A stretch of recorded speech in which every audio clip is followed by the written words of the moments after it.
ਵਾਹਿਗੁਰੂ ਵਾਹਿਗੁਰੂ ਜੀ। ਇੱਕ ਓੰਕਾਰ ਸਤਿਨਾਮ ਕਰਤਾ ਪੁਰਖ ਨਿਰਭਉ ਨਿਰਵੈਰ ਅਕਾਲ ਮੂਰਤ ਅਜੂਨੀ ਸੈਭੰ ਗੁਰ ਪ੍ਰਸਾਦ। ਚਕਰ ਚਹਨ ਅਰ ਬਰਨ ਜਾਤ ਅਰ ਪਾਤ ਨਹਿਨ ਜਿਹ ਰੂਪ ਰੰਗ ਅਰ ਰੇਖ ਭੇਖ ਕੋ ਕਹਿ ਨ ਸਕਤ ਕੇਹ। ਅਚਲ ਮੂਰਤ ਅਨਭਉ ਪ੍ਰਕਾਸ਼ ਅਮਿਤੋਜ ਕਹਿਜੈ। ਕੋਟ ਇੰਦਰ ਇੰਦਰਾਣ ਸਾਹੇ ਸਹਾਣ ਗਣਜੈ।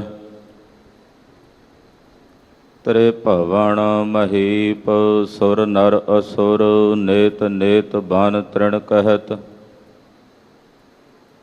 ਤਵੈ ਸਰਬ ਨਾਮ ਕਥੈ ਕਵਨ ਕਰਮ ਨਾਮ ਬਰਨਤ ਸੁਮਤ। ਮਾਧੋ ਜਲ ਕੀ ਪਿਆਸ ਨ ਜਾਏ ਜਲ ਮਹਿ ਅਗਨ ਉਠੀ ਅਧਕਾਏ। ਤੂੰ ਜਲ ਨਿਧ ਹਉ ਜਲ ਕਾ ਮੀਨ ਜਲ ਮੈਂ ਰਹੋ ਜਲ ਬਿਨ ਖੀਨ। ਤੂੰ ਪਿੰਜਰ ਹਉ ਸੂਟਾ ਤੋਰ ਜਮ ਮੰਜਾਰ ਕਹਾਂ ਕਰ ਮੋਰ। ਤੂੰ ਤਰਵਰ ਹਉ ਪੰਖੀ ਆਹੇ ਮੰਦ ਭਾਗੀ ਤੇਰੋ ਦਰਸ਼ਨ ਨਾਹੇ। ਤੂੰ ਸਤਿਗੁਰ ਹਉ ਨਉਤਨ ਚੇਲਾ ਕਹਿ ਕਬੀਰ ਮਿਲ ਅੰਤ ਕੀ ਬੇਲਾ। ਤੂੰ ਸਤਿਗੁਰ ਹਉ ਨਉਤਨ ਚੇਲਾ ਹਉ ਨਉਤਨ ਚੇਲਾ ਕਹਿ ਕਬੀਰ ਮਿਲ ਅੰਤ ਕੀ ਬੇਲਾ। ਸੋ ਕਹੋ ਟਲ ਗੁਰ ਸੇਵੀਐ ਅਹਨਸ ਸਹਜ ਸੁਭਾਏ। ਦਰਸ਼ਨ ਪਰਸੈ ਗੁਰੂ ਕੈ ਜਨਮ ਮਰਨ ਦੁਖ ਜਾਏ। ਹੋਵੈ ਸਿਫਤ ਖਸਮ ਦੀ ਨੂਰ ਅਰ ਸੋਹ ਕੁਰ ਸੋਹ ਝਟੀਐ। ਤੁਧ ਡਿਠੇ ਸੱਚੇ ਪਾਤਸ਼ਾਹ ਮਲ ਜਨਮ ਜਨਮ ਦੀ ਕੱਟੀਐ। ਸੱਜਣ ਸੱਚਾ ਪਾਤਸ਼ਾਹ ਸਿਰ ਸਾਹਾਂਦ ਸਾਹੋ। ਜਿਸ ਪਾਸ ਬੈਠਿਆ ਸੋਹੀਐ ਸਭਨਾ ਦਾ ਵਿਸਾਹੋ।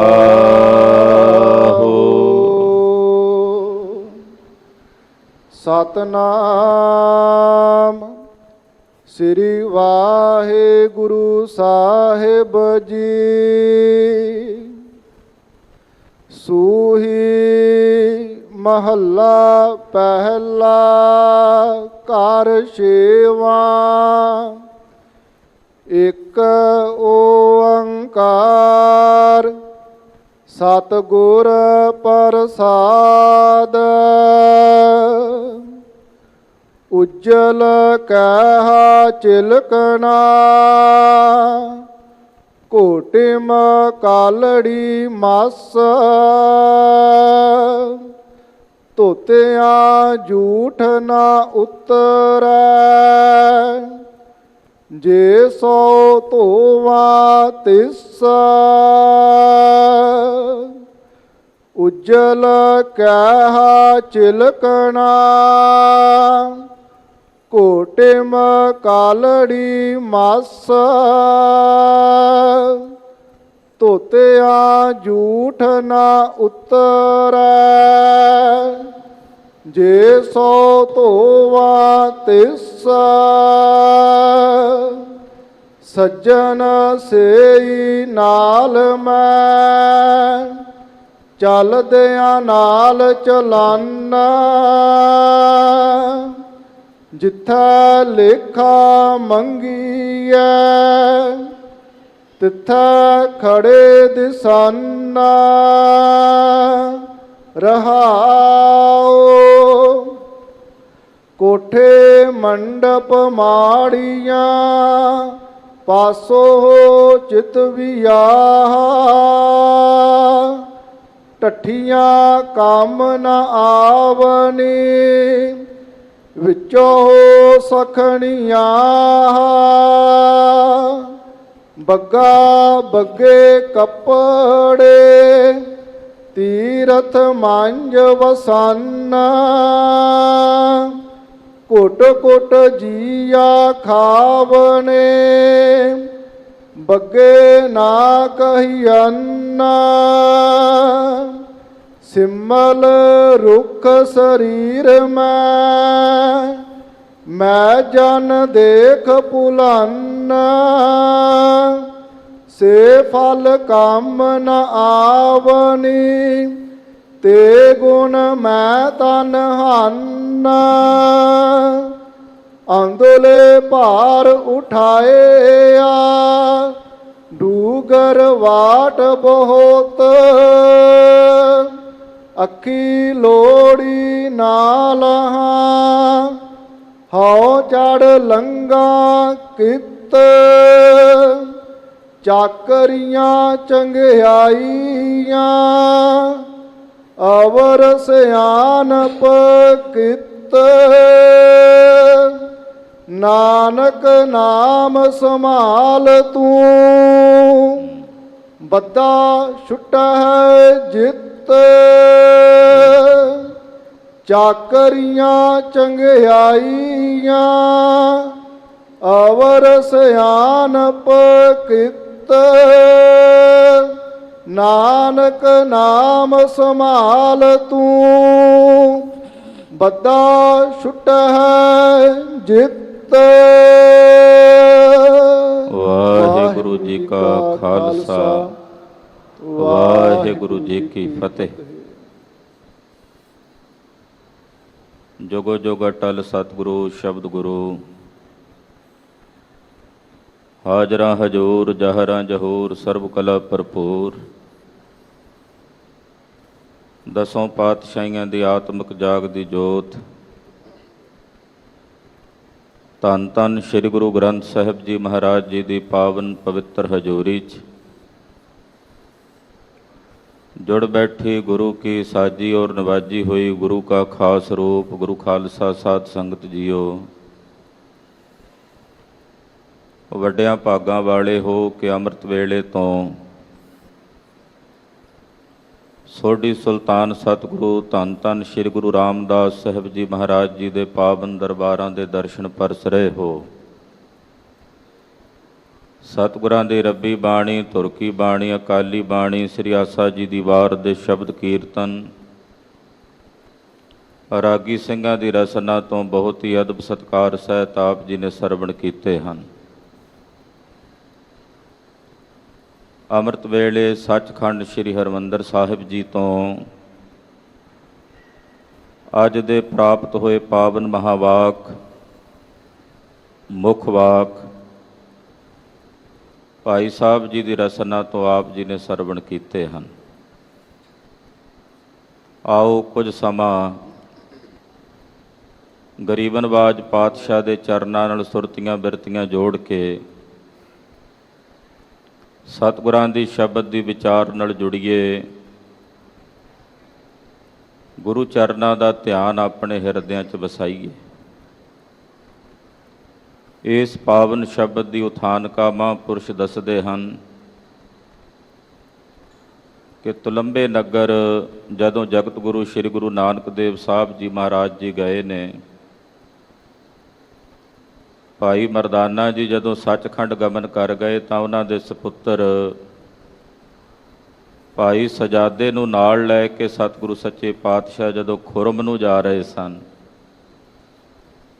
ਤਾਂ ਰਸਤੇ ਵਿੱਚ ਪਾਤਸ਼ਾਹ ਨੇ ਤੁਲੰਬੇ ਨਗਰ ਆ ਕੇ ਪੜਾਅ ਕੀਤਾ ਹੈ। ਇੱਥੇ ਜਦੋਂ ਸਤਿਗੁਰੂ ਜੀ ਉਤਰੇ ਤਾਂ ਸੱਜਣ ਨਾਮ ਦਾ ਇੱਕ ਵਿਅਕਤੀ ਇੱਥੇ ਰਹਿੰਦਾ ਹੈ, ਜਿਹਨੂੰ ਇਤਿਹਾਸ ਵਿੱਚ ਸੱਜਣ ਠੱਗ ਲਿਖਿਆ। ਇਹਨੇ ਆਪਣੇ ਸਰੀਰ ਤੇ 12 ਤਿਲਕ ਲਾਏ ਹੋਏ ਨੇ, ਪੂਰੀ ਧਾਰਮਿਕ ਲਿਬਾਸ, ਧਾਰਮਿਕ ਭੇਖ ਬਾਹਰੋਂ ਧਾਰਨ ਕੀਤਾ ਹੋਇਆ ਹੈ, ਸੋਹਣੇ ਮੰਦਰ ਬਣਾਏ ਹੋਏ ਨੇ। ਜਦੋਂ ਕੋਈ ਮੁਸਾਫਰ ਆਉਂਦੇ ਜਾਂਦੇ ਨੇ ਤਾਂ ਉਹਨਾਂ ਨੂੰ ਅੰਦਰ ਡੱਕ ਕੇ ਉਹਨਾਂ ਪਾਸ ਜੋ ਕੁਝ ਹੁੰਦਾ ਲੁੱਟ ਲੈਂਦਾ, ਖੋਹ ਲੈਂਦਾ ਔਰ ਉਹਨਾਂ ਦਾ ਕਤਲ ਕਰ ਦਿੰਦਾ। ਜਗਤ ਗੁਰੂ ਗੁਰੂ ਨਾਨਕ ਪਾਤਸ਼ਾਹ ਜੀ ਮਹਾਰਾਜ ਜਿਸ ਵਕਤ ਇੱਥੇ ਗਏ ਤੇ ਭਾਈ ਸਜਾਦੇ ਨੂੰ ਇਹਨੇ ਪਕੜ ਲਿਆ ਸੀ। ਮਹਾਰਾਜ ਜੀ ਕਹਿੰਦੇ ਚੱਲ ਭਾਈ ਬਾਲਿਆ। ਭਾਈ ਸਜਾਦਾ ਪਕੜਿਆ ਗਿਆ, ਜਾ ਕੇ ਉਹਨੂੰ ਛੁਡਾ ਲਿਆਈਏ। ਜਦੋਂ ਸੱਜਣ ਠੱਗ ਦੇ ਕੋਲ ਪਹੁੰਚੇ ਤੇ ਸੱਜਣ ਨੇ ਸਰੀਰ ਤੇ 12 ਤਿਲਕ ਲਾਏ ਹੋਏ, ਬਾਹਰੋਂ ਬੜਾ ਸੁੰਦਰ ਧਾਰਮਿਕ ਲਿਬਾਸ ਧਾਰਨ ਕੀਤਾ ਹੋਇਆ ਹੈ। ਗਰੀਬ ਨਵਾਜ ਪਾਤਸ਼ਾਹ ਨੇ ਆਖਿਆ ਸੱਜਣ ਸਾਡਾ ਸੇਵਕ ਹੈ ਇੱਥੇ। ਪਹਿਲਾਂ ਤਾਂ ਇਹ ਝੂਠ ਬੋਲਿਆ। ਅੰਦਰੋਂ ਭਾਈ ਸਜਾਦੇ ਨੇ ਗੁਰਦੇਵ ਦੀ ਆਵਾਜ਼ ਸੁਣੀ ਤੇ ਬੇਨਤੀ ਕੀਤੀ, ਮਹਾਰਾਜ ਮੈਨੂੰ ਅੰਦਰ ਬੰਨ੍ਹਿਆ ਹੋਇਆ। ਪਾਤਸ਼ਾਹ ਨੇ ਬਾਹਰ ਲਿਆ ਕੇ ਉਹਨੂੰ ਬੰਧਨ ਮੁਕਤ ਕੀਤਾ। ਗੁਰਦੇਵ ਦਾ ਪ੍ਰਤਾਪ ਇੰਨਾ ਸੀ ਕਿ ਗੁਰਦੇਵ ਦੇ ਪ੍ਰਤਾਪ ਨੂੰ ਵੇਖ ਕੇ ਸੱਜਣ ਮਹਾਰਾਜ ਜੀ ਦੇ ਚਰਨਾਂ ਤੇ ਢਹਿ ਕੇ ਨਮਸਕਾਰ ਕਰਕੇ ਮਾਫੀ ਮੰਗਦਾ ਹੈ। ਤਾਂ ਉਸ ਵਕਤ ਉਹਦੀ ਦਸ਼ਾ ਵੇਖ ਕੇ ਸਤਿਗੁਰੂ ਗੁਰੂ ਨਾਨਕ ਸਾਹਿਬ ਜੀ ਨੇ ਇਹ ਪਾਵਨ ਪਵਿੱਤਰ ਸ਼ਬਦ ਆਪਣੇ ਮੁਖਾਰ ਬਿੰਦ 'ਚੋਂ ਉਚਾਰਨ ਕੀਤਾ, ਜੋ ਅੱਜ ਸਤਿਗੁਰਾਂ ਨੇ ਸਾਨੂੰ ਹੁਕਮਨਾਮੇ ਦੇ ਰੂਪ ਵਿੱਚ ਬਖਸ਼ਿਆ ਹੈ। ਆਓ ਮਨ ਬਿਰਤੀਆਂ ਇਕਾਗਰ ਕਰੀਏ, ਗੁਰੂ ਨਾਨਕ ਸਾਹਿਬ ਜੀ ਦੇ ਪਵਿੱਤਰ ਚਰਨਾਂ ਦਾ ਧਿਆਨ ਆਪਣੇ ਹਿਰਦਿਆਂ 'ਚ ਵਸਾਉਂਦਿਆਂ ਰਸਨਾ ਨੂੰ ਪਵਿੱਤਰ ਕਰਦਿਆਂ ਆਖੋ ਜੀ ਸਤਿਨਾਮ ਸ਼੍ਰੀ ਸਤਿਨਾਮ ਸ਼੍ਰੀ ਸਤਨਾਮ ਸ੍ਰੀ ਵਾਹਿਗੁਰੂ ਸਾਹਿਬ ਜੀ। ਸੂਹੀ ਮਹੱਲਾ ਪਹਿਲਾ ਘਰ ਛੇਵਾਂ।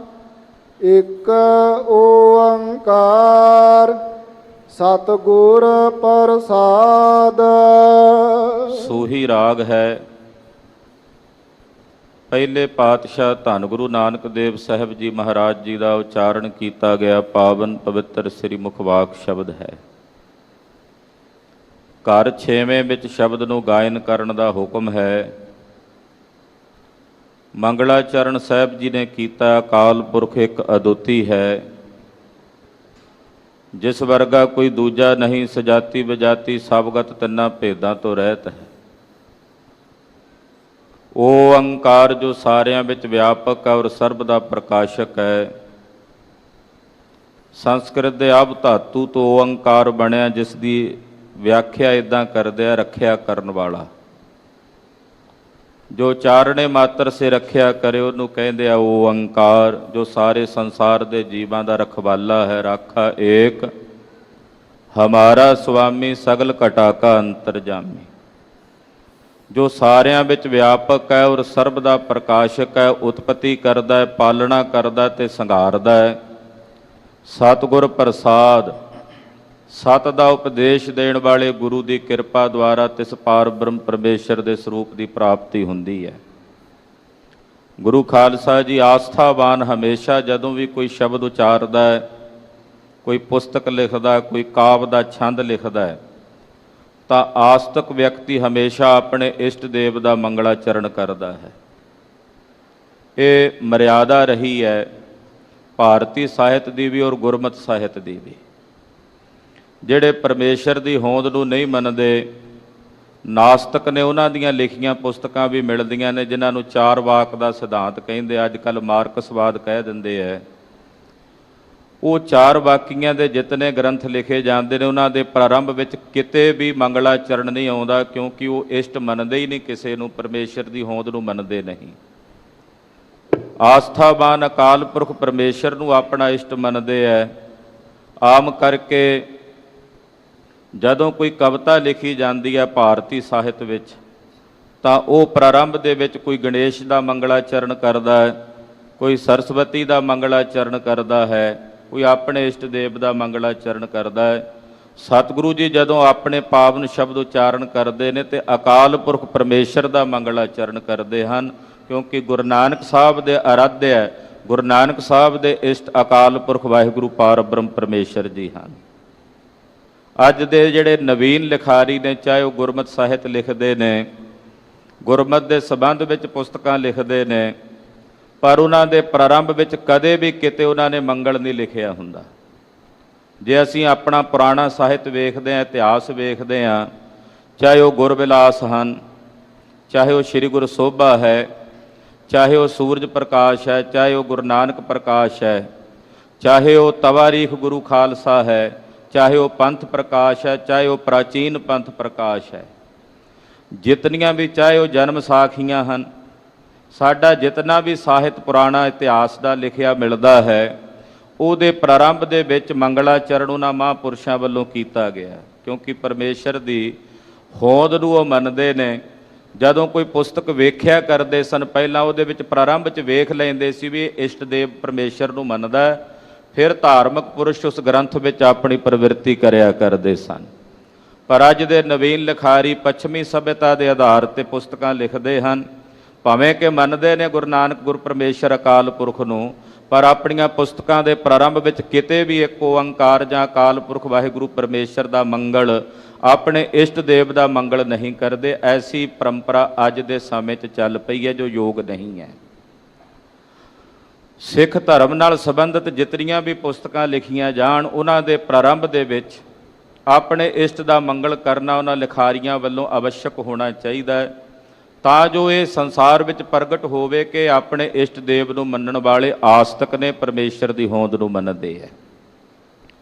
ਇੱਕ ਓਅੰਕਾਰ ਸਤਿਗੁਰ ਪ੍ਰਸਾਦ, ਇਹ ਮੰਗਲਾਚਰਨ ਹੈ ਅਕਾਲ ਪੁਰਖ ਵਾਹਿਗੁਰੂ ਪਰਮੇਸ਼ਰ ਦਾ। ਇਹਨੂੰ ਵਸਤੂ ਨਿਰਦੇਸ਼ ਮੰਗਲ ਕਹਿੰਦੇ ਨੇ, ਜਿਹਦੇ 'ਚ ਅਕਾਲ ਪੁਰਖ ਵਾਹਿਗੁਰੂ ਪਰਮੇਸ਼ਰ ਦੀ ਵਿਸ਼ਾ ਵਸਤੂ ਸਰੂਪ ਦਾ ਵਰਣਨ ਹੋਇਆ ਹੈ ਕਿ ਇੱਕ ਅਦੁੱਤੀ ਹੈ, ਓਅੰਕਾਰ ਸਾਰਿਆਂ ਵਿੱਚ ਵਿਆਪਕ ਔਰ ਸਰਬ ਦਾ ਪ੍ਰਕਾਸ਼ਕ ਹੈ, ਤਰਈ ਕਾਲ ਸਤ ਹੈ, ਗੁਰ ਚੇਤਨ ਹੈ, ਪ੍ਰਸਾਦ ਆਨੰਦ ਸਰੂਪ ਹੈ, ਔਰ ਸਤਿਗੁਰਾਂ ਦੀ ਕਿਰਪਾ ਦੁਆਰਾ ਉਸ ਪਰਮੇਸ਼ਰ ਦੇ ਸਰੂਪ ਦੀ ਪ੍ਰਾਪਤੀ ਹੁੰਦੀ ਹੈ। ਉਜਲ ਕਹਿ ਚਿਲਕਨਾ ਕੋਟੇ ਮਕਾਲੜੀ ਮਸ। ਮਹਾਰਾਜ ਜੀ ਪ੍ਰਮਾਣ ਦਿੰਦੇ, ਉਦਾਹਰਣ ਦਿੰਦੇ ਹਨ। ਮਹਾਰਾਜ ਜੀ ਕਹਿੰਦੇ, ਸੱਜਣ, ਕਹਿ ਦਾ ਜਿਹੜਾ ਭਾਂਡਾ ਹੁੰਦਾ ਨਾ ਕਾਂਸੀ ਦਾ, ਉਹ ਵੇਖਣ ਨੂੰ ਬੜਾ ਸਾਫ਼, ਉਜਲਾ ਤੇ ਚਿਲਕਣਾ, ਚਮਕਦਾਰ ਹੁੰਦਾ, ਪਰ ਜਦੋਂ ਉਹਨੂੰ ਘੋਟਮ ਮਲਿਆ ਜਾਂਦਾ, ਰਗੜਿਆ ਜਾਂਦਾ, ਤਾਂ ਉਹਦੇ ਵਿੱਚੋਂ ਕਾਲੇ ਰੰਗ ਦੀ ਸ਼ਾਹੀ ਨਿਕਲਦੀ ਹੈ। ਜਿਹੜੇ ਕਹਿ ਦੇ ਭਾਂਡੇ ਹੁੰਦੇ, ਉਹਨੂੰ ਤੁਸੀਂ ਜਿੰਨਾ ਮਾਂਜੋਗੇ, ਉਹਦੇ ਵਿੱਚ ਉਤਨੀ ਕਾਲਖ ਜਿਹੜੀ ਆ ਉਹ ਨਿਕਲਦੀ ਚਲੀ ਜਾਏਗੀ। ਇਹ ਕਹਿ ਦੇ ਭਾਂਡੇ ਦੀ ਇਉਂ ਕਹਿ ਸਕਦੇ ਹਾਂ ਵੀ ਇੱਕ ਉਹਦਾ ਔਗਣ ਹੈ ਕਿ ਬਾਹਰੋਂ ਚਮਕਦਾਰ ਹੈ, ਚਿਲਕਣਾ ਹੈ, ਬੜਾ ਸੋਹਣਾ ਲੱਗਦਾ, ਪਰ ਅੰਦਰੋਂ ਉਦੋਂ ਜਦੋਂ ਮਲਿਆਂ ਵੇਖੀਏ ਤੇ ਕੇਵਲ ਕਾਲਖ ਨਿਕਲਦੀ ਹੈ। ਹਾਂਜੀ, ਧੋਤਿਆਂ ਝੂਠ ਨਾ ਉਤਰੈ, ਜੇ ਸੋ ਧੋਵਾ ਤਿਸ। ਕਹਿੰਦੇ ਜੇ ਉਹਨੂੰ ਧੋਈਏ ਤੇ ਧੋਤਿਆਂ ਉਹਦੀ ਝੂਠ ਨਹੀਂ ਉਤਰਦੀ, ਭਾਵੇਂ 100 ਵੇਰੀ ਵੀ ਧੋਈ ਜਾਈਏ ਨਾ, ਫਿਰ ਉਹਦੇ ਵਿੱਚੋਂ ਕਾਲਖ ਨਿਕਲੀ ਜਾਣੀ ਹੈ, ਕਾਲਖ ਦੀ ਝੂਠ ਉਹਦੇ ਚੋਂ ਨਿਕਲੀ ਜਾਣੀ। ਜਿਵੇਂ ਮਿੱਟੀ ਦਾ ਭਾਂਡਾ, ਉਹਦੇ 'ਚ ਇੱਕ ਵਾਰੀ ਖਾ ਲਿਆ ਜਾਵੇ ਤੇ ਮੁੜ ਕੇ ਉਹਨੂੰ ਝੂਠਾ ਹੀ ਸਮਝਿਆ ਜਾਂਦਾ, ਉਹ ਸ਼ੁੱਧ ਨਹੀਂ ਹੁੰਦਾ। ਇਸੇ ਤਰ੍ਹਾਂ ਜਿਹੜਾ ਕਹਿ ਦਾ ਭਾਂਡਾ ਹੈ, ਉਹਨੂੰ ਵੀ ਧਰਮ ਸ਼ਾਸਤਰਾਂ ਦੇ ਵਿੱਚ ਸ਼ੁੱਧ ਨਹੀਂ ਮੰਨਿਆ ਜਾਂਦਾ। ਜਿੰਨੀ ਵਾਰ ਮਰਜ਼ੀ ਧੋ ਲਓ, ਉਹਨੂੰ ਝੂਠਾ ਹੀ ਮੰਨਿਆ ਜਾਂਦਾ, ਕਿਉਂਕਿ ਉਹਦੇ 'ਚੋਂ ਕਾਲਖ ਦੀ ਝੂਠ ਨਿਕਲੀ ਜਾਣੀ ਹੈ। ਪਾਤਸ਼ਾਹ ਕਹਿੰਦੇ ਤੈਂ ਆਪਣੇ ਸਰੀਰ ਤੇ ਧਾਰਮਿਕ ਲਿਬਾਸ ਧਾਰਨ ਕੀਤਾ, 12 ਤਿਲਕ ਲਾਏ ਹੋਏ ਨੇ, ਜਨੇਊ ਪਾਇਆ ਹੋਇਆ, ਇਹ ਬਾਹਰਲਾ ਚਿਲਕਣਾ ਭਾਂਡਾ ਤੇਰਾ ਬਣਿਆ ਹੋਇਆ, ਪਰ ਅੰਦਰ ਤੂੰ ਠੱਗੀਆਂ ਤੇ ਵਿਕਾਰਾਂ ਦੀ ਬਿਰਤੀ ਦੀ ਕਾਲਖ ਨਾਲ ਭਰਿਆ ਹੋਇਆ। ਸਤਿਗੁਰੂ ਗੁਰੂ ਨਾਨਕ ਸਾਹਿਬ ਜੀ ਦੀ ਦ੍ਰਿਸ਼ਟੀ ਅੰਦਰ ਤੱਕ ਵੇਖਦੀ ਹੈ। ਗੁਰੂ ਖਾਲਸਾ ਜੀ, ਅਸੀਂ ਕੇਵਲ ਬਾਹਰੀ ਸਵਰੂਪ ਨੂੰ ਵੇਖਦੇ ਹਾਂ, ਬਾਹਰੀ ਪਹਿਰਾਵੇ ਨੂੰ ਵੇਖਦੇ ਹਾਂ, ਔਰ ਬਾਹਰੀ ਪਹਿਰਾਵੇ ਨੂੰ ਵੇਖ ਕੇ ਅਕਸਰ ਕਈ ਵਾਰੀ ਧੋਖਾ ਖਾ ਜਾਂਦੇ ਹਾਂ ਵੀ ਇਹ ਜਿਹੜਾ ਬਾਹਰੀ ਲਿਬਾਸ ਇਸ ਵਿਅਕਤੀ ਨੇ ਧਾਰਨ ਕੀਤਾ ਇਹ ਬੜਾ ਧਰਮੀ ਹੋਵੇਗਾ। ਜ਼ਰੂਰੀ ਨਹੀਂ ਹੈ ਕਿ ਜਿਹਨੇ ਬਾਹਰੋਂ ਕੋਈ ਧਾਰਮਿਕ ਲਿਬਾਸ ਧਾਰਨ ਕੀਤਾ ਤੇ ਅੰਦਰੋਂ ਵੀ ਉਹ ਧਰਮੀ ਹੋਵੇਗਾ। ਸਤਿਗੁਰੂ ਗੁਰੂ ਨਾਨਕ ਸਾਹਿਬ ਸੱਚੇ ਪਾਤਸ਼ਾਹ ਨੇ ਭੇਖ ਦਾ ਖੰਡਨ ਕੀਤਾ ਹੈ। ਜਿਹੜਾ ਕੇਵਲ ਲੋਕ ਵਿਖਾਵੇ ਵਾਸਤੇ ਧਾਰਨ ਕੀਤਾ ਜਾਵੇ, ਉਸ ਭੇਖ ਦਾ ਖੰਡਨ ਗੁਰੂਦੇਵ ਨੇ ਬਾਰ-ਬਾਰ ਕੀਤਾ, ਕਿਉਂਕਿ ਉਹ ਪਖੰਡ ਹੈ। ਸਤਿਗੁਰੂ ਗੁਰੂ ਨਾਨਕ ਸਾਹਿਬ ਦੇ ਘਰ ਵਿੱਚੋਂ ਦੋ ਚੀਜ਼ਾਂ ਦਾ ਵਿਰੋਧ ਬਹੁਤ ਪੁਰਜੋਰ ਸ਼ਬਦਾਂ ਵਿੱਚ ਹੈ, ਇੱਕ ਪਖੰਡ ਤੇ ਦੂਜਾ ਜ਼ੁਲਮ। ਜਿੱਥੇ ਪਖੰਡ ਹੁੰਦਾ ਸਤਿਗੁਰੂ ਜੀ ਉਸ ਪਖੰਡ ਦਾ ਵੀ ਪੁਰਜੋਰ ਸ਼ਬਦਾਂ 'ਚ ਖੰਡਨ ਕਰਦੇ ਨੇ, ਜਿੱਥੇ ਜ਼ੁਲਮ ਹੁੰਦਾ ਤੇ ਮੂੰਹ ਤੇ ਜਾ ਕੇ ਬਾਬਰ ਨੂੰ ਜਾਬਰ ਕਹਿੰਦੇ ਨੇ। ਇਹ ਸਤਿਗੁਰੂ ਗੁਰੂ ਨਾਨਕ ਸਾਹਿਬ ਜੀ ਦੇ ਘਰ ਦੇ ਸਿਧਾਂਤ ਹਨ। ਜਿੱਥੇ ਜਿੱਥੇ ਵੀ ਪਖੰਡ ਸੀ, ਜਿੱਥੇ ਜਿੱਥੇ ਵੀ ਵਿਖਾਵਾ ਸੀ, ਸਤਿਗੁਰੂ ਜੀ ਨੇ ਉੱਥੇ ਜਾ ਕੇ ਵਿਖਾਵੇ ਦਾ ਖੰਡਨ ਕੀਤਾ ਹੈ। ਸਾਹਿਬੇ ਕਮਾਲ ਪੰਥ ਦੇ ਬਾਲੀ ਚਟਿਆਂ ਬਾਜਾਂ ਵਾਲੇ ਸਤਿਗੁਰੂ ਸ਼੍ਰੀ ਗੁਰੂ ਗੋਬਿੰਦ ਸਿੰਘ ਸਾਹਿਬ ਜੀ ਮਹਾਰਾਜ ਜੀ ਦੀ ਬਾਣੀ ਪੜ੍ਹੀਏ। ਗਰੀਬ ਨਵਾਜ ਪਾਤਸ਼ਾਹ ਜੀ ਪਖੰਡ ਦਾ ਖੰਡਨ ਕਰਦਿਆਂ ਕਹਿੰਦੇ, ਆਂਖਨ ਭੀਤਰ ਤੇਲ ਕੋ ਡਾਰਕੈ ਲੋਗਨ ਨੀਰ ਬਹਾਏ ਦਿਖਾਵੈ। ਅੱਖਾਂ ਵਿੱਚ ਤੇਲ ਪਾ ਕੇ ਤੇ ਲੋਕਾਂ ਨੂੰ ਵਿਖਾਉਣਾ ਜੀ ਵੇਖੋ ਬਾਬਾ ਜੀ ਦੇ ਨੇਤਰਾਂ 'ਚੋਂ ਹਮੇਸ਼ਾ ਜਲ ਵਗਦਾ ਰਹਿੰਦਾ, ਬੜੇ ਵਿਰਾਗੀ ਨੇ। ਮਹਾਰਾਜ ਜੀ ਕਹਿੰਦੇ ਇਸ ਪਖੰਡ ਦੇ ਕੀਤਿਆਂ ਲੋਕਾਂ ਨੂੰ ਗੁੰਮਰਾਹ ਕਰ ਸਕਦਾ, ਪਰ ਪਰਮੇਸ਼ਰ ਦੀ ਖੁਸ਼ੀ ਨਹੀਂ ਲੈ ਸਕਦਾ। ਡਿੰਬ ਕਰੇ ਬਿਨ ਪਈਅਤ ਨਾਹੀ, ਡਿੰਬਨ ਮੈਂ ਪਰਮੇਸ਼ਰ ਨਾਹੀ। ਕਲਗੀਧਰ ਪਾਤਸ਼ਾਹ ਕਹਿੰਦੇ ਆਮ ਕਰਕੇ ਸਮਾਜ ਵਿੱਚ ਲੋਕ ਕਹਿੰਦੇ ਆ ਪਖੰਡ ਕੀਤੇ ਬਿਨਾ ਜੀ ਲੋਕ ਕੁਝ ਦਿੰਦੇ ਨਹੀਂ ਹਨ। ਜਦੋਂ ਪਖੰਡ ਵੇਖਦੇ ਆ ਲੋਕ ਪੂਜਾ ਕਰਦੇ ਹਨ, ਪਖੰਡ ਵੇਖਦੇ ਨੇ ਲੋਕ ਆ ਕੇ ਨਮਸਕਾਰਾਂ ਕਰਦੇ ਹਨ। ਪਖੰਡ ਨੂੰ ਵੇਖ ਕੇ ਬੜੀ ਦੁਨੀਆ ਹੁਮ-ਹੁਮਾ ਕੇ ਪਹੁੰਚ ਜਾਂਦੀ ਹੈ। ਪਰ ਕਲਗੀਧਰ ਸੁਆਮੀ ਕਹਿੰਦੇ ਭਾਈ ਜਿੱਥੇ ਡਿੰਬ ਹੈ, ਪਖੰਡ ਹੈ, ਉਹਨਾਂ ਪਖੰਡੀਆਂ ਵਿੱਚ ਪਾਰ ਬ੍ਰਹਮ ਪਰਮੇਸ਼ਰ ਨਹੀਂ ਹੈ। ਡਿੰਬਨ ਮੈਂ ਪਰਮੇਸ਼ਰ ਨਾਹੀ, ਪਖੰਡੀਆਂ ਵਿੱਚ ਵਾਹਿਗੁਰੂ ਪਾਰ ਬ੍ਰਹਮ ਪਰਮੇਸ਼ਰ ਨਹੀਂ ਹੈ। ਤੋ ਪੁਰਜੋਰ ਸ਼ਬਦਾਂ ਵਿੱਚ ਸਤਿਗੁਰੂ ਸੱਚੇ ਪਾਤਸ਼ਾਹ ਜੀ ਪਖੰਡ ਦਾ ਖੰਡਨ ਕਰਦੇ ਨੇ। ਮਹਾਰਾਜ ਜੀ ਕਹਿੰਦੇ ਆ ਬਾਹਰੋਂ ਤੂੰ ਬੜਾ ਸੋਹਣਾ ਲਿਬਾਸ ਧਾਰਨ ਕੀਤਾ ਹੋਇਆ ਸੱਜਣ, ਕਹਿੰਦੇ ਭਾਂਡੇ ਵਾਂਗੂ ਉੱਜਲ ਤੇ ਚਿਲਕਣਾ ਨਜ਼ਰ ਆਉਣਾ, ਪਰ ਅੰਦਰ ਵਿਕਾਰਾਂ ਦੀ ਝੂਠ ਨਾਲ ਭਰਿਆ ਹੋਇਆ, ਅੰਦਰ ਵਿਕਾਰਾਂ ਦੀ ਕਾਲਖ ਨਾਲ ਤੇਰਾ ਹਿਰਦਾ ਮਲੀਨ ਹੋ ਰਿਹਾ ਹੈ। ਸੱਜਣ ਸੇਈ ਨਾਲ ਮੈਂ ਚੱਲਦਿਆਂ ਨਾਲ ਚਲਾਨਾ। ਮਹਾਰਾਜ ਜੀ ਫਰਮਾਉਂਦੇ ਆ ਸੱਜਣ ਉਹੀ ਨੇ ਜਿਹੜੇ ਹਰ ਵੇਲੇ ਨਾਲ ਨਿਭਣ ਤੇ ਜਦੋਂ ਇਹ ਸੰਸਾਰ ਤੋਂ ਜਾਈਏ ਤੇ ਚੱਲਦਿਆਂ ਉਹ ਨਾਲ ਚੱਲਣ, ਉਹਨਾਂ ਨੂੰ ਸੱਜਣ ਕਹਿੰਦੇ ਹਨ। ਦੁਨੀਆ ਦੇ ਉਹ ਸੱਜਣ ਸੱਜਣ ਨਹੀਂ ਜਿਹੜੇ ਸ਼ਮਸ਼ਾਨ ਭੂਮੀ ਤੱਕ ਜਾਣ ਤੇ ਚਿਖਾ ਬਲੇ ਤੇ ਤੀਲਾ ਤੋੜ ਕੇ ਆਖਣ ਸੱਜਣਾ ਚੰਗਾ ਤੇਰੇ ਨਾਲ ਇੱਥੇ ਤੱਕ ਸੀ ਹੁਣ ਤੋੜਦੇ ਹਾਂ। ਉਹ ਸੱਜਣ ਜਿਹੜੇ ਉੱਥੇ ਤੱਕ ਛੱਡ ਕੇ ਚਲੇ ਜਾਣ, ਉਹ ਸੱਜਣ ਕਿਵੇਂ ਹੋ ਸਕਦੇ ਆ ਸੱਜਣ? ਮਹਾਰਾਜ ਜੀ ਕਹਿੰਦੇ ਆ ਸੱਜਣ ਉਹ ਨੇ ਕਿ ਜਦੋਂ ਇਹ ਸੰਸਾਰ ਤੋਂ ਜਾਈਏ ਤੇ ਨਾਲ ਚੱਲਣ। ਜਿੱਥੇ ਲੇਖਾ ਮੰਗੀਐ ਤਿੱਥੇ ਖੜੇ ਦਿਸਾਨਾ।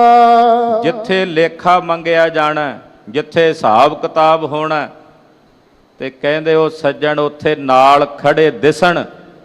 ਪੁੰਨ ਕਰਮਾਂ ਰੂਪੀ ਸੱਜਣ, ਭਲੇ ਕਰਮਾਂ ਰੂਪੀ ਸੱਜਣ, ਉਹ ਉੱਥੇ ਨਾਲ ਖੜੇ ਦਿਸਦੇ ਐ ਤੇ ਗਵਾਹੀ ਭਰਦੇ ਨੇ, ਇਸ ਨੂੰ ਨਰਕਾਂ ਦੀ ਅੱਗ ਦੇ ਵਿੱਚ ਸੜਨ ਤੋਂ ਬਚਾ ਲੈਂਦੇ ਹਨ। ਫਿਰ ਉਹ ਸੱਜਣ ਹੋਏ ਨਾ। ਪੁੰਨ ਕਰਮ ਭਲੇ ਕਰਮ ਉਹ ਨਾਲ ਨਿਭਣੇ ਆ।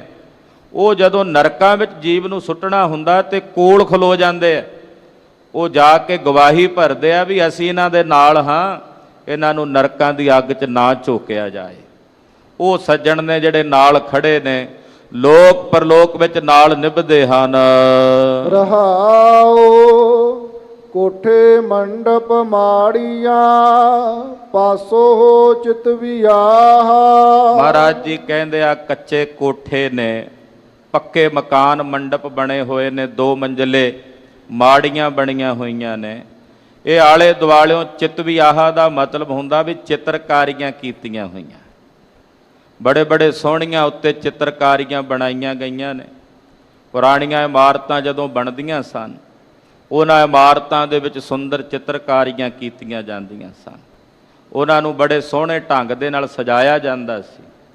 ਸ਼ੇਰੇ ਪੰਜਾਬ ਮਹਾਰਾਜਾ ਰਣਜੀਤ ਸਿੰਘ ਜੀ ਦੇ ਸਮੇਂ ਬਹੁਤ ਸਾਰੇ ਸਥਾਨਾਂ ਦੀਆਂ ਸੇਵਾਵਾਂ ਹੋਈਆਂ ਹਨ, ਇਤਿਹਾਸਕ ਸਥਾਨਾਂ ਦੀਆਂ। ਉਹਨਾਂ ਸਥਾਨਾਂ ਦੇ ਅੰਦਰ ਤੁਸੀਂ ਉਹ ਪੁਰਾਣੀਆਂ ਚਿੱਤਰਕਾਰੀਆਂ ਵੇਖ ਸਕਦੇ ਹੋ। ਬਾਬਾ ਅਟੱਲ ਸਾਹਿਬ ਜੀ ਦੇ ਸਥਾਨ 'ਤੇ ਬਹੁਤ ਸਾਰੀਆਂ ਸੁੰਦਰ ਚਿੱਤਰਕਾਰੀਆਂ ਸਨ। ਦਰਬਾਰ ਸਾਹਿਬ ਤੁਸੀਂ ਦਰਸ਼ਨ ਪਰਸਦੇ ਹੋ, ਬਹੁਤ ਸਾਰੀਆਂ ਸੁੰਦਰ ਚਿੱਤਰਕਾਰੀਆਂ ਜਿਹੜੀਆਂ ਨੇ ਉਹ ਕੀਤੀਆਂ ਮਿਲਦੀਆਂ ਹਨ। ਪੁਰਾਤਨ ਜਿਤਨੀਆਂ ਵੀ ਇਮਾਰਤਾਂ ਮਿਲਦੀਆਂ ਉਹਨਾਂ ਵਿੱਚ ਸੋਹਣੀਆਂ ਚਿੱਤਰਕਾਰੀਆਂ ਕੀਤੀਆਂ ਹੋਈਆਂ ਨਜ਼ਰ ਆਉਂਦੀਆਂ ਹਨ। ਮਹਾਕਵੀ ਕਵੀਰਾਜ ਭਾਈ ਸਾਹਿਬ ਭਾਈ ਸੰਤੋਖ ਸਿੰਘ ਜੀ ਚੂੜਾਮਣੀ ਜੀ, ਉਹਨਾਂ ਦੀ ਹਵੇਲੀ ਹੈ ਕੈਂਥਲ ਵਿਖੇ, ਜੋ ਪਿੱਛੇ ਜੀ ਗੁਰੂ ਸਾਹਿਬ ਜੀ ਦੀ ਦਇਆ ਕਿਰਪਾ ਨਾਲ ਪੰਥ ਦੇ ਕੋਲ ਆ ਗਈ ਹੈ। ਪਹਿਲਾਂ ਕਿਸੇ ਬਾਣੀਏ ਪਰਿਵਾਰ ਕੋਲ ਸੀ, ਉਹਦੇ ਵਿੱਚ ਹਾਲਾਂਕਿ ਉਹ ਢੱਠ ਗਈ ਹੈ, ਕੁਝ ਕੁ ਇਮਾਰਤ ਦਾ ਹਿੱਸਾ ਬਾਕੀ ਹੈ। ਉਹਦੇ ਵਿੱਚ ਬਹੁਤ ਸਾਰੀਆਂ ਸੁੰਦਰ ਚਿੱਤਰਕਾਰੀਆਂ ਜਿਹੜੀਆਂ ਨੇ ਪੁਰਾਣੇ ਸਮੇਂ ਦੀਆਂ, ਉਹ ਹੁਣ ਵੀ ਵੇਖਣ ਵਿੱਚ ਆਉਂਦੀਆਂ ਨਜ਼ਰ ਆਉਂਦੀਆਂ ਹਨ। ਸੋ ਇਸ ਪ੍ਰਕਾਰ ਨਾਲ ਮਹਾਰਾਜ ਜੀ ਉਹਦਾ ਪ੍ਰਮਾਣ ਦੇ ਰਹੇ ਨੇ, ਉਦਾਹਰਨਾਂ ਦੇ ਰਹੇ ਨੇ। ਕਹਿੰਦੇ ਭਾਈ ਉਹ ਸੋਹਣੇ ਮੰਡਪ ਮਹਿਲ ਮਾੜੀਆਂ, ਜਿਨ੍ਹਾਂ ਨੂੰ ਆਲੇ ਦੁਆਲਿਓਂ ਕਈ ਪ੍ਰਕਾਰ ਨਾਲ ਸੋਹਣੀਆਂ ਚਿੱਤਰਕਾਰੀਆਂ ਦੇ ਨਾਲ ਚਿਤਰਿਆ ਹੋਇਆ ਹੈ। ਟੱਠੀਆਂ ਕੰਮ ਨ ਆਵਨੀ ਵਿੱਚੋਂ ਸਖਣੀਆਂ। ਹੁਣ ਉਹ ਮਹਿਲ ਬਣੇ ਹੋਣ, ਸੋਹਣੇ ਮਕਾਨ ਬਣੇ ਹੋਣ, ਜੇ ਵਿੱਚੋਂ ਖਾਲੀ ਨੇ, ਯਾਨੀ ਕਿ ਉਹਨਾਂ ਦੇ ਵਿੱਚ ਜੇ ਕਿਸੇ ਅਭਿਆਗਤ ਦੀ ਸੇਵਾ ਨਹੀਂ ਹੁੰਦੀ, ਕਿਸੇ ਆਏ ਗਏ ਮਹਾਂਪੁਰਸ਼ ਦੀ ਸੇਵਾ ਟਹਿਲ ਨਹੀਂ ਹੁੰਦੀ, ਕਿਸੇ ਭੁੱਖੇ ਨੂੰ ਭੋਜਨ ਨਹੀਂ ਛਕਾਇਆ ਜਾਂਦਾ, ਜੇ ਉਹ ਬਣੇ ਹੋਏ ਮਹਿਲ ਕਿਸੇ ਦੇ ਕੰਮ ਹੀ ਨਹੀਂ ਆਉਂਦੇ, ਤਾਂ ਮਹਾਰਾਜ ਗਰੀਬ ਨਵਾਜ ਪਾਤਸ਼ਾਹ ਕਹਿੰਦੇ ਉਹ ਮਕਾਨ, ਉਹ ਮਹਿਲ ਟੱਠਿਆਂ ਦੇ ਬਰਾਬਰ ਨੇ। ਉਹ ਕਿਸੇ ਕੰਮ ਹੀ ਨਹੀਂ ਜੇ ਆਉਂਦੇ ਤੇ ਟੱਠਿਆਂ ਦੇ ਹੀ ਬਰਾਬਰ ਨੇ ਨਾ।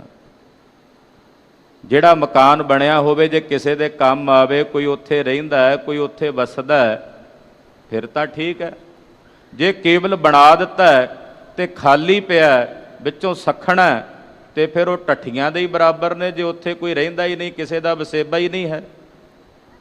ਇਸੇ ਤਰ੍ਹਾਂ ਇਹ ਉਦਾਹਰਣ ਦੇ ਕੇ ਮਹਾਰਾਜ ਜੀ ਕਹਿੰਦੇ ਆ ਤੂੰ ਬੜਾ ਸੋਹਣਾ ਲਿਬਾਸ ਧਾਰਨ ਕੀਤਾ, ਬਾਹਰੋਂ ਬੜਾ ਸੋਹਣਾ ਭੇਖ ਧਾਰਨ ਕੀਤਾ ਹੋਇਆ, ਚਿੱਤਰਕਾਰੀਆਂ ਤੇਰੇ ਸਰੀਰ ਤੇ ਵੀ ਬੜੀਆਂ ਨੇ, ਤਿਲਕ ਤੈਂ ਵੀ ਬੜੇ ਲਾਏ ਹੋਏ ਨੇ, ਪਰ ਅੰਦਰੋਂ ਤੂੰ ਸ਼ੁਭ ਗੁਣਾ ਤੋਂ ਸਖਣਾ, ਖਾਲੀ ਹੈ। ਇਸ ਕਰਕੇ ਹੇ ਸੱਜਣ, ਤੇਰਾ ਇਹ ਸਰੀਰ ਮੁਰਦਿਆਂ ਦੇ ਮਨਿੰਦਾ ਟੱਠਿਆਂ ਦੇ ਹੀ ਬਰਾਬਰ ਹੈ। ਤੂੰ ਆਪਣੇ ਆਪ ਨੂੰ ਜਿਉਂਦਾ ਨਾ ਜਾਣ। ਫਿਰ ਤੇਰੀ ਕਾਇਆ ਜੇ ਅੰਦਰ ਸ਼ੁਭ ਗੁਣਾ ਤੋਂ ਸਖਣੀ ਹੈ, ਅੰਦਰ ਸ਼ੁਭ ਗੁਣ ਹੈ ਹੀ ਨਹੀਂ, ਤੇ ਫਿਰ ਇਹ ਤੇਰੀ ਕਾਇਆ ਟੱਠਿਆਂ ਦੇ ਹੀ ਬਰਾਬਰ ਹੈ। ਬੱਗਾ ਬੱਗੇ ਕੱਪੜੇ ਤੀਰਥ ਮੰਜ ਵਸਨ। ਪਾਤਸ਼ਾਹ ਹੋਰ ਉਦਾਹਰਣ ਦਿੰਦੇ ਆ। ਫਿਰ ਕਹਿੰਦੇ ਬਗਲਾ ਹੁੰਦਾ ਹੈ, ਬਗਲੇ ਦੇ ਕੱਪੜੇ ਵੀ ਬੱਗੇ ਚਿੱਟੇ ਹੁੰਦੇ ਨੇ, ਯਾਨੀ ਕਿ ਬਾਹਰੋਂ ਚਿੱਟੇ ਰੰਗ ਦੇ ਉਹਦੇ ਖੰਭ ਨੇ, ਚਿੱਟੀ ਉਹਦੀ ਪੁਸ਼ਾਕ ਹੈ ਬਾਹਰੋਂ ਬਗਲੇ ਦੀ। ਤੀਰਥਾਂ ਤੇ ਜਾ ਕੇ ਉਹ ਵਸਦਾ, ਗੰਗਾ ਦੇ ਕਿਨਾਰੇ, ਇਲਾਹਾਬਾਦ ਤਰਬੇਣੀ ਦੇ ਕਿਨਾਰੇ, ਬਹੁਤ ਸਾਰੇ ਤੀਰਥਾਂ ਦੇ ਕੰਢਿਆਂ ਦੇ ਉੱਤੇ ਉਹ ਜਾ ਕੇ ਵਸਦਾ ਹੈ। ਘੁੱਟ ਘੁੱਟ ਜੀਆ ਖਾਵਣੇ ਬੱਗੇ ਨਾ ਕਹੀ ਅੰਨ। ਇਹ ਸੱਜਣ, ਉਹ ਬਗਲਾ ਜਿਹੜਾ ਉੱਥੇ ਤੀਰਥਾਂ ਤੇ ਵਸਦਾ, ਤੇ ਇਹਦਾ ਮਤਲਬ ਇਹ ਨਹੀਂ ਵੀ ਉੱਥੇ ਜਾ ਕੇ ਉਹ ਹੰਸ ਬਣ ਗਿਆ। ਉੱਥੇ ਵੀ ਜੀਵਾਂ ਦੇ ਗਲੇ ਘੁੱਟ ਘੁੱਟ ਕੇ ਜੇ ਉਹਨੇ ਜੀ ਖਾਣੇ ਆ, ਮੱਛੀਆਂ ਡੱਡੀਆਂ ਦੀਆਂ ਗਲੇ ਮਰੋੜ ਕੇ ਖਾਣੇ ਆ, ਤੇ ਫਿਰ ਉਹਨੂੰ ਬੱਗੇ ਨਾ ਕਹੀ ਅੰਨ ਦਾ ਮਤਲਬ ਹੈ ਉਹਨੂੰ ਹੰਸ ਨਹੀਂ ਕਿਹਾ ਜਾ ਸਕਦਾ। ਕੇਵਲ ਬਾਹਰਲੀ ਚਿੱਟੀ ਲਿਬਾਸ ਵੇਖ ਕੇ ਉਹਨੂੰ ਹੰਸ ਨਹੀਂ ਕਿਹਾ ਜਾ ਸਕਦਾ, ਉਹ ਹੰਸ ਨਹੀਂ ਹੋ ਸਕਦਾ। ਇਸੇ ਤਰ੍ਹਾਂ ਹੇ ਸੱਜਣ, ਤੂੰ ਵੀ ਬਾਹਰੋਂ ਸਫੇਦ ਰੰਗ ਦੇ ਚੋਗੇ ਭਾਵੇਂ ਪਾ ਲਵੇਂ, ਧਰਮੀ ਲਿਬਾਸ ਧਾਰਨ ਕਰ ਲਵੇਂ, ਤੇ ਜੇ ਜੀਵਾਂ ਨੂੰ ਠੱਗ ਕੇ ਉਹਨਾਂ ਨੂੰ ਮਾਰ ਕੇ ਕੋਹ ਖਾਣ ਦੀ ਬਿਰਤੀ ਰੱਖਦਾ, ਤੇ ਬਾਹਰੋਂ ਧਰਮੀ ਲਿਬਾਸ ਬਣਾ ਕੇ ਆਖੇ ਵੀ ਮੈਂ ਪਰਮਹੰਸ ਸਾਧੂ ਹਾਂ, ਤੂੰ ਹੰਸ ਨਹੀਂ ਹੋ ਸਕਦਾ, ਬਗਲਾ ਬਗਲਾ ਹੀ ਰਹੇਗਾ। ਸਿਮਲ ਰੁਖ ਸਰੀਰ ਮੈਂ ਜਨ ਦੇਖ ਭੁਲਾਨਾ। ਸਿਮਲ ਦਾ ਬੂਟਾ ਹੁੰਦਾ ਉੱਚਾ, ਉਹਦੇ ਤੇ ਫੁੱਲ ਤੇ ਫਲ ਲੱਗਦੇ ਆ ਜਿਹੜੇ ਖਾਣ ਦੇ ਕੰਮ ਨਹੀਂ ਆਉਂਦੇ। ਮੈਜਨ ਕਹਿੰਦੇ ਆ ਤੋਤਿਆਂ ਨੂੰ। ਤੋਤੇ ਵਿਚਾਰੇ ਭੁੱਲ ਭੁਲੇਖੇ ਭਰਮ ਦੇ ਵਿੱਚ ਵੀ ਇਹ ਫਲ ਲੱਗੇ ਹੋਏ ਨੇ, ਖਾਣ ਵਾਸਤੇ ਪਹੁੰਚਦੇ ਆ।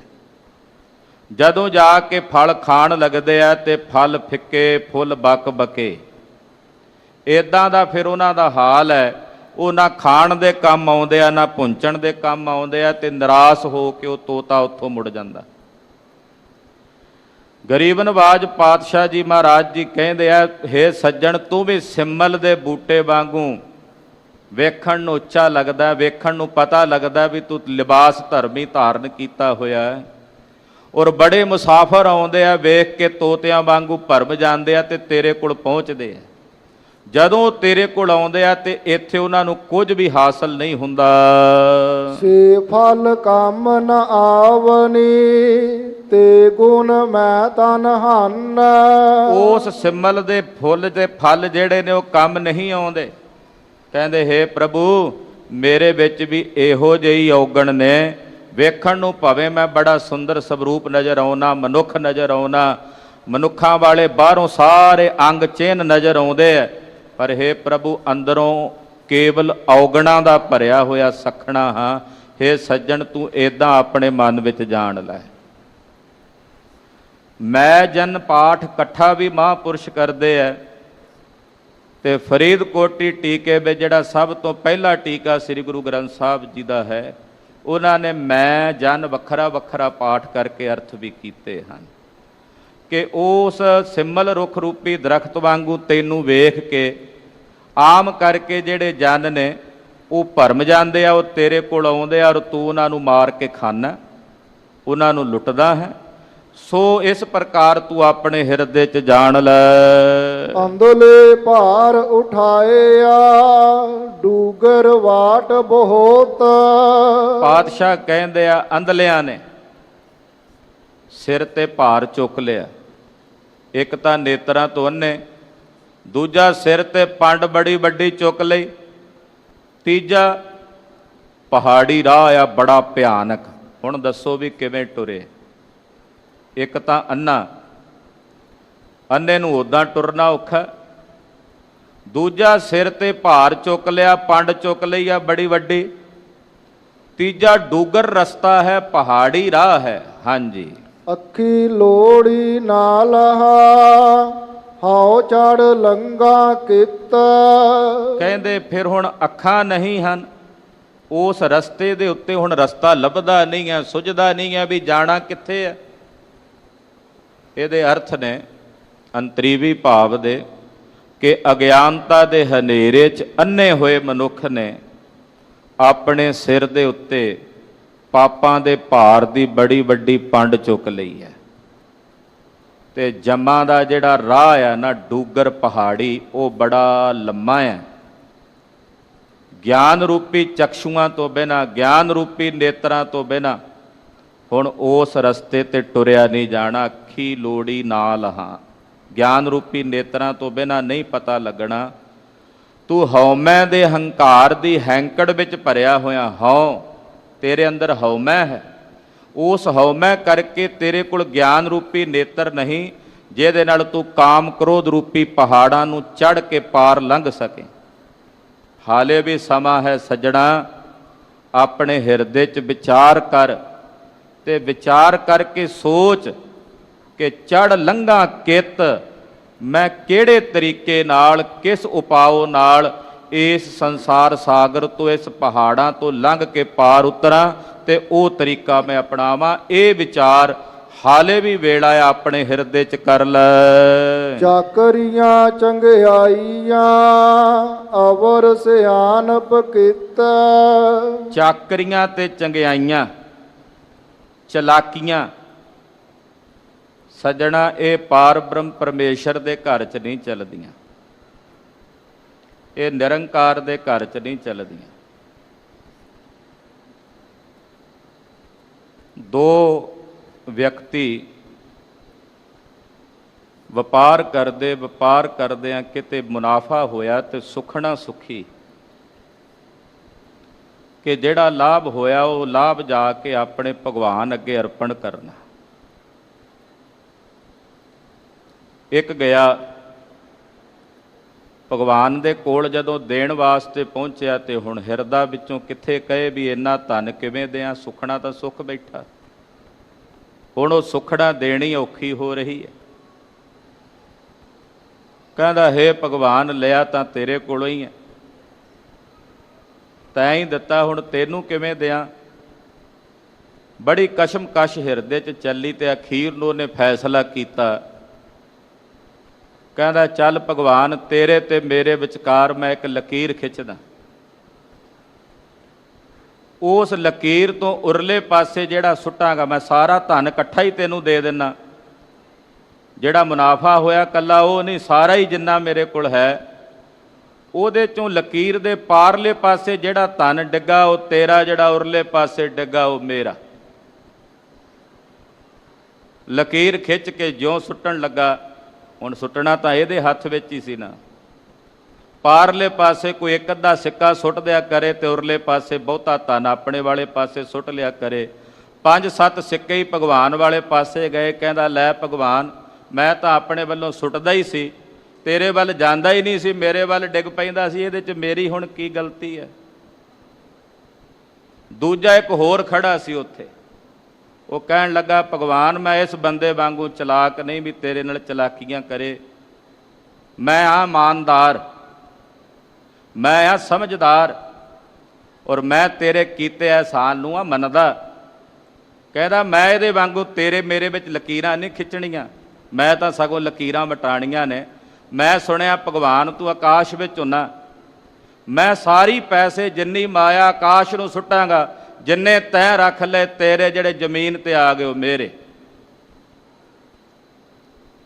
ਆਕਾਸ਼ ਵੱਲ ਜਿਉਂ ਸੁੱਟਣ ਲੱਗਾ ਉੱਪਰ ਨੂੰ, ਹੁਣ ਆਕਾਸ਼ ਵਿੱਚ ਕਿੱਥੇ ਬੋਚਣੇ ਸੀ ਪਰਮੇਸ਼ਰ ਨੇ, ਉਹ ਸਾਰੇ ਜ਼ਮੀਨ ਤੇ ਡਿੱਗ ਪਏ। ਕਹਿੰਦੇ ਰੱਬਾ ਤੂੰ ਤਾਂ ਬੜਾ ਵੱਡਾ ਤਿਆਗੀ ਹੈ, ਮੈਂ ਤਾਂ ਤੈਨੂੰ ਸਾਰੇ ਭੇਜੇ ਸੀ ਉੱਤੇ, ਤੂੰ ਰੱਖੇ ਨਹੀਂ, ਸਾਰੇ ਜ਼ਮੀਨ ਤੇ ਭੇਜ ਦਿੱਤੇ ਆ, ਚਲੋ ਹੁਣ ਮੈਂ ਖਰਚ ਲੈਣਾ। ਇਹ ਹੈ ਵਿਅੰਗ, ਪਰ ਇਸ ਵਿਅੰਗ ਵਿੱਚ ਮਨੁੱਖ ਦੀ ਮਾਨਸਿਕਤਾ ਹੈ। ਮਨੁੱਖ ਧਾਰਮਿਕ ਜਗਤ ਦੇ ਮੰਡਲ ਵਿੱਚ ਚਲਦਿਆਂ ਹੋਇਆਂ ਵੀ ਚਲਾਕੀਆਂ ਤੇ ਚਤਰਾਈਆਂ ਨਹੀਂ ਛੱਡਦਾ। ਹਾਲਾਂਕਿ ਇੱਥੇ ਨਾ ਕੋਈ ਚਲਾਕੀ ਚੱਲਣੀ ਹੈ ਨਾ ਚਤਰਾਈ ਚੱਲਣੀ ਹੈ। ਇਹ ਮਨ ਚੰਚਲਾ, ਚਤਰਾਈ ਕਿਹਨਾਂ ਨਾ ਪਾਇਆ। ਗੁਰੂ ਅਮਰਦਾਸ ਸਾਹਿਬ ਜੀ ਫੈਸਲਾ ਕਰਦੇ ਨੇ। ਧੰਨ ਗੁਰੂ ਨਾਨਕ ਸਾਹਿਬ ਜੀ ਫਰਮਾਉਂਦੇ ਆ, ਚਾਕਰੀਆਂ ਚੰਗਿਆਈਆਂ ਅਵਰ ਸਿਆਣਪ ਕਿਤ, ਤੇਰੀਆਂ ਸਿਆਣਪਾਂ ਕਿਸੇ ਕੰਮ ਨਹੀਂ ਜੇ ਆਉਣੀਆਂ, ਤੇਰੀਆਂ ਚਲਾਕੀਆਂ ਕਿਸੇ ਕੰਮ ਨਹੀਂ ਜੇ ਆਉਣੀਆਂ।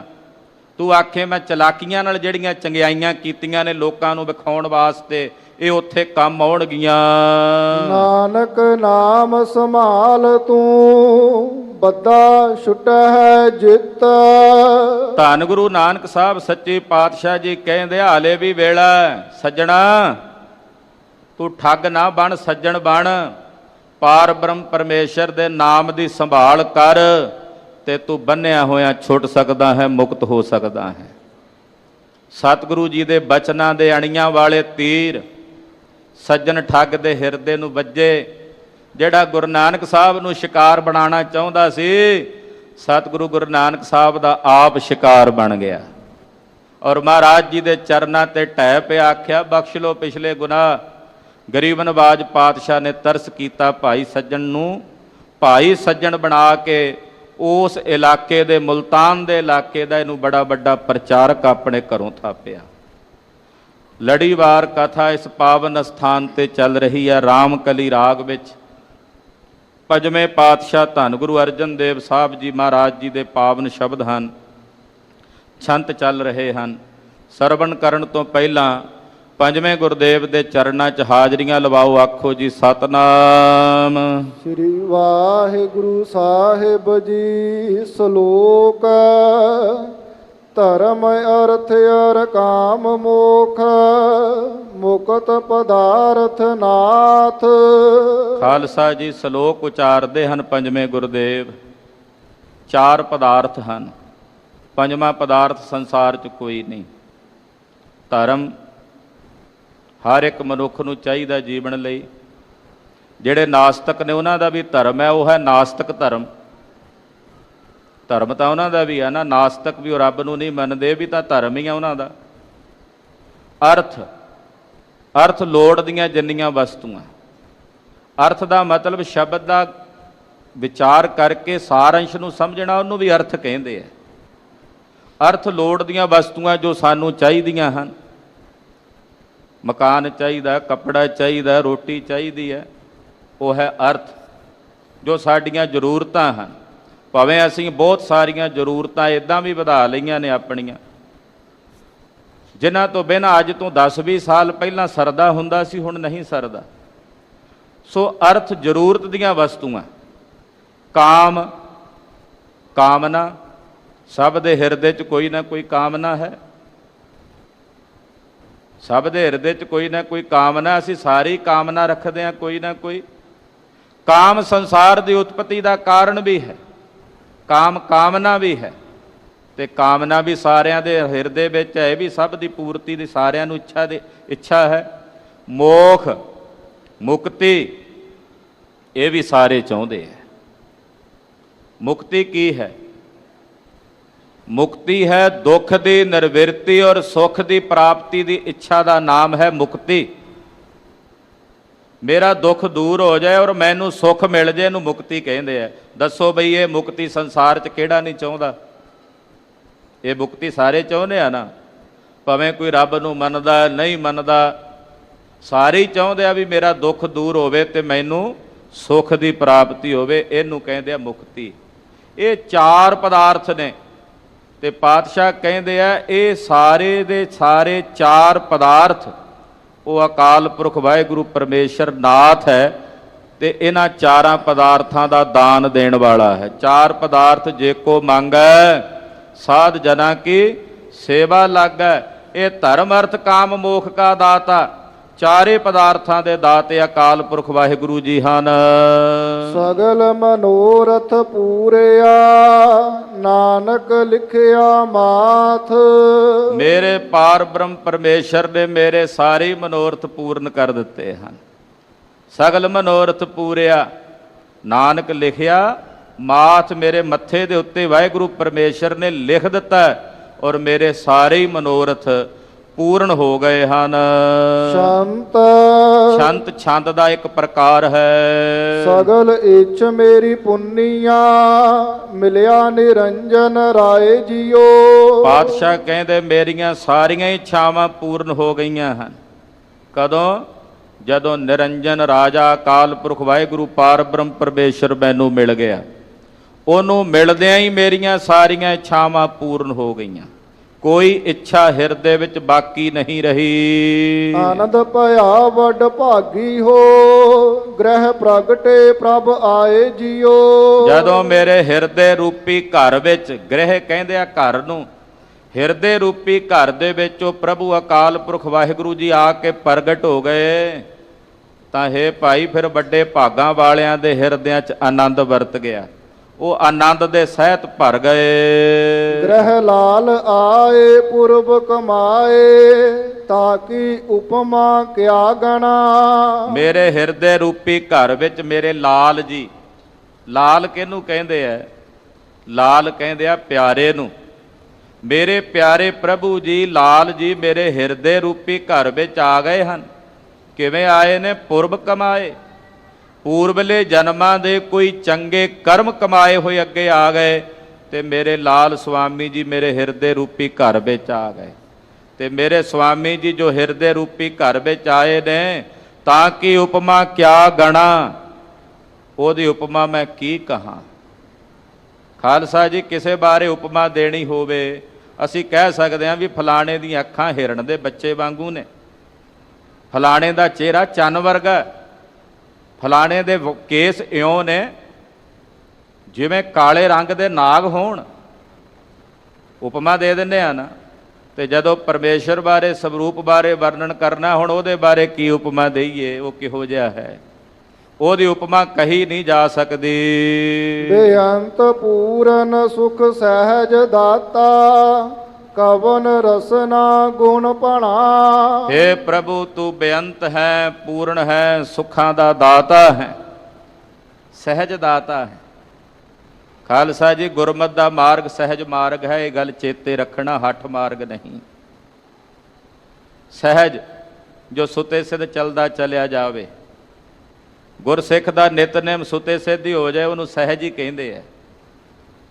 जो सहजे हुंदा चलिया जाए वो सहज मार्ग है। कहते महाराज जी ने सुख ते सहज दे दाते हन, सहज दा अर्थ महापुरुषां ने ज्ञान भी कीता है। सतगुरु जी सुख ते सहज दे दाते ने, कवन रसना गुण भणा। मैं अपनी रसना तो उस वाहिगुरु परमेश्वर दे केड़े केड़े गुण कहा। आपे मिलाए गह कंठ लाए, तिस बिना नहीं जाए जियो। ਉਹ ਵਾਹਿਗੁਰੂ ਅਕਾਲ ਪੁਰਖ ਜੀ ਆਪ ਹੀ ਆਪਣੇ ਸਰੂਪ 'ਚ ਮਿਲਾਉਣ ਵਾਲੇ ਹਨ।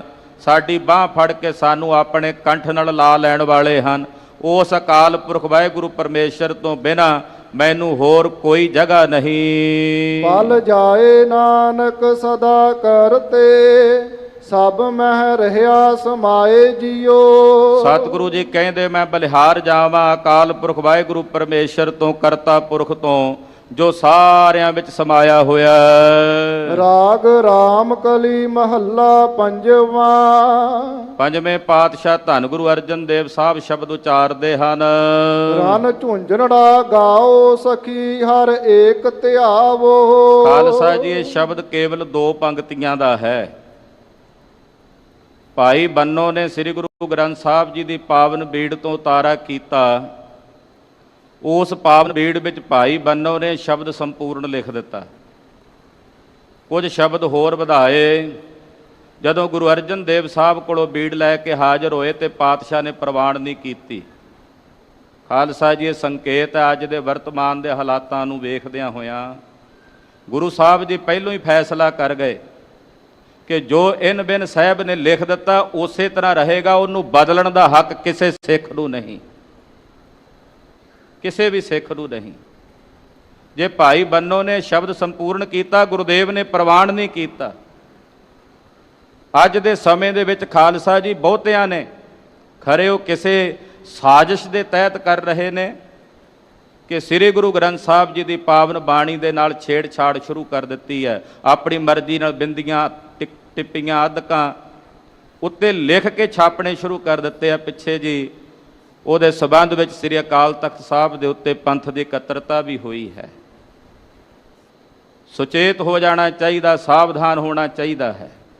ਹਜ਼ਾਰਾਂ ਸਾਲ ਪਹਿਲਾਂ ਕੁਰਾਨ ਲਿਖੀ ਗਈ, ਉਹਨਾਂ ਨੇ ਆਪਣੀ ਕੁਰਾਨ ਦੀ ਇੱਕ ਆਇਤ ਨੂੰ ਵੀ ਤਬਦੀਲ ਕਰਨ ਦੀ ਕਿਸੇ ਨੂੰ ਜਿਹਮਤ ਨਹੀਂ ਦਿੱਤੀ। ਜਿਵੇਂ ਹੈ ਇਨ ਬਿਨ ਉਸੇ ਤਰ੍ਹਾਂ ਰਹਿਣ ਦਿੱਤਾ ਹੈ।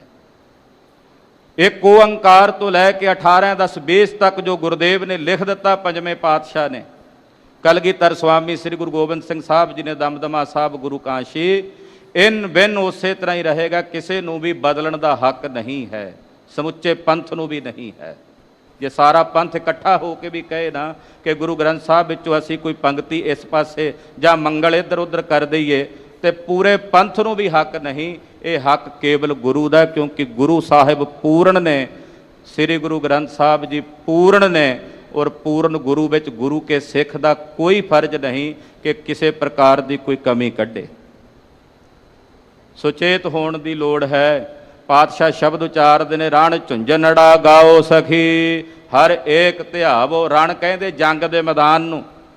ਜੰਗ ਦੇ ਮੈਦਾਨ ਵਿੱਚ ਜਿਹੜਾ ਰਸਦਾਇਕ ਸ਼ਬਦ ਜਿੱਤ ਦਾ ਗੀਤ ਗਾਇਆ ਜਾਂਦਾ ਉਹਨੂੰ ਕਹਿੰਦੇ ਨੇ ਰਣ ਝੁੰਝਣੜਾ।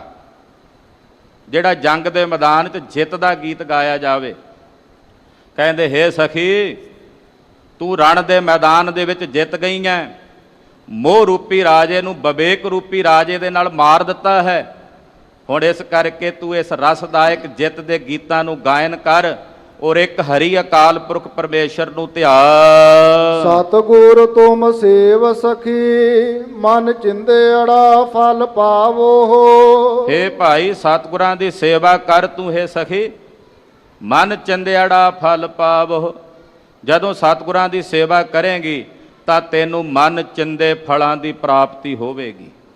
ਕਰਤਾਰਪੁਰ ਸਾਹਿਬ ਜੋ ਪਾਵਨ ਬੀੜ ਮਹਾਰਾਜ ਜੀ ਨੇ ਸਭ ਤੋਂ ਪਹਿਲੀ ਵੇਰੀ ਪ੍ਰਕਾਸ਼ ਕੀਤੀ ਦਰਬਾਰ ਸਾਹਿਬ, ਉਸ ਪਾਵਨ ਬੀੜ ਵਿੱਚ ਇੱਥੇ ਤਾਈਂ ਸ਼ਬਦ ਹੈ। ਬਾਅਦ ਵਿੱਚ ਜੋ ਛਾਪੇ ਦੀਆਂ ਬੀੜਾਂ ਹਨ, ਦਮਦਮਾ ਸਾਹਿਬ ਬਾਬਾ ਦੀਪ ਸਿੰਘ ਸਾਹਿਬ ਵਾਲੀ ਬੀੜ ਹੈ, ਉਹਦੇ ਵਿੱਚ ਇਸੇ ਪ੍ਰਕਾਰ ਨਾਲ ਲਿਖਿਆ ਹੈ। ਇੱਥੇ ਇਸ ਸ਼ਬਦ ਦੀ ਸਮਾਪਤੀ ਕੀਤੀ ਹੈ ਪੰਜਵੇਂ ਗੁਰਦੇਵ ਨੇ। ਗੁਰੂ ਸਾਹਿਬ ਕਿਰਪਾ ਕਰਨ, ਇਹ ਪਾਵਨ ਪਵਿੱਤਰ ਬਾਣੀ ਦੇ ਵਿਚਾਰ ਸਾਡੇ ਹਿਰਦਿਆਂ ਵਿੱਚ ਵਸੇ। ਕੋਟਾਨ ਕੋਟ ਸ਼ੁਕਰ ਸੋਢੀ ਸੁਲਤਾਨ ਸਤਿਗੁਰੂ ਧੰਨ ਗੁਰੂ ਰਾਮਦਾਸ ਸਾਹਿਬ ਸੱਚੇ ਪਾਤਸ਼ਾਹ, ਧੰਨ ਸ੍ਰੀ ਗੁਰੂ ਗ੍ਰੰਥ ਸਾਹਿਬ ਸੱਚੇ ਪਾਤਸ਼ਾਹ ਜੀ ਮਹਾਰਾਜ ਜੀ ਦਾ ਆਪ ਸਾਰੀਆਂ ਸੰਗਤਾਂ ਦਾ ਧੰਨਵਾਦ।